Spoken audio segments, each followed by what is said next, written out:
तो हमने ये निरंतर जारी रख रखा है।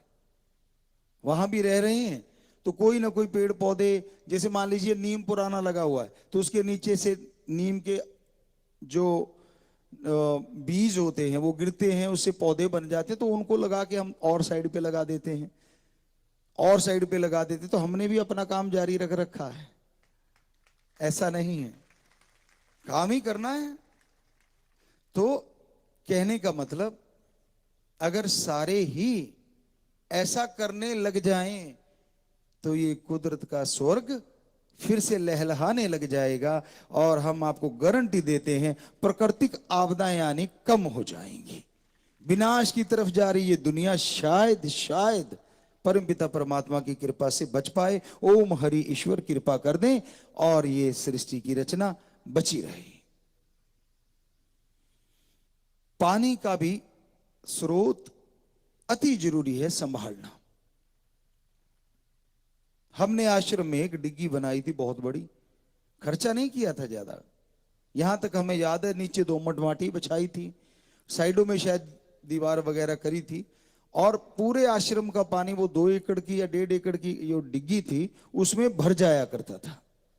और वहीं से फिल्टरिंग करके हम लोगों ने एक टंकी बना दी और वहीं से पानी को ड्रिप सिस्टम से या फुवारा पद्धति से वो पानी देते थे। और वहां आप जाके देख लीजिए, यहां भी देख लीजिए, ज्यादातर बाग हम लोगों ने कामयाब कर दिया था और कर रखा है।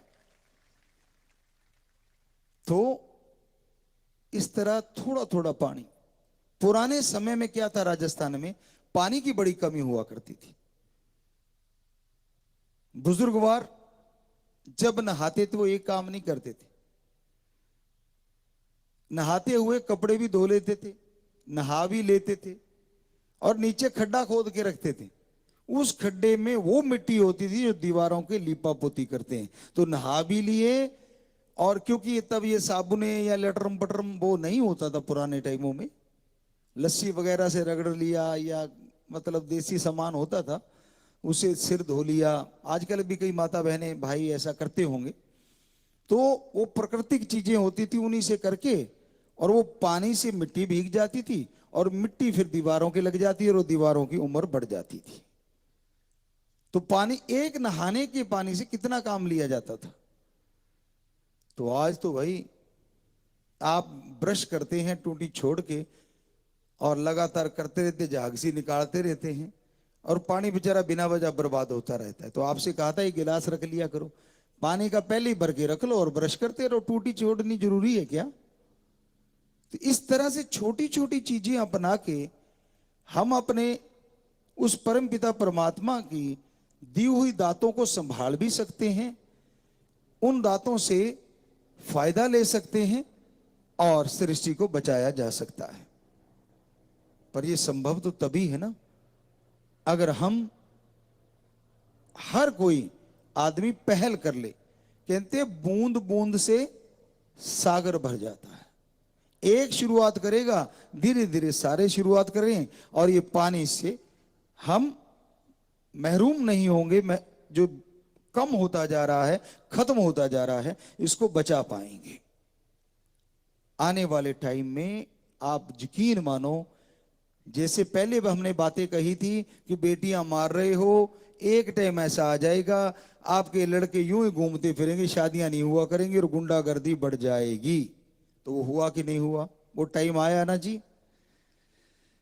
तो फिर लोगों ने मानना शुरू कर दिया, तो वो टाइम शायद वापिस होता जा रहा है और शायद फिर से बराबर की संख्या में हो गया तो सारा कुछ ठीक हो जाना है।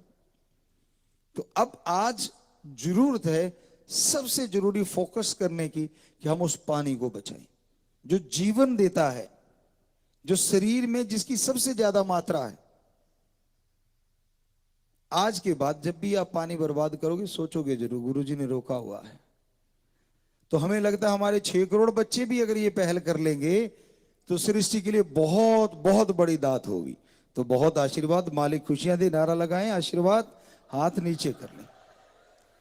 तो आज आपका पर्ण कि आप पानी को बचाएंगे और पानी आपको बचाए। ये हम परमपिता परमात्मा से दुआ करते हैं, प्रार्थना करते हैं। पानी ही दवा का काम कर जाए। सुमरण करके, भक्ति इबादत करके आप शुद्ध पानी पीजिए और मालिक के गुण गाइए। कम से कम 4-5 लीटर तो पानी ले लिया करो।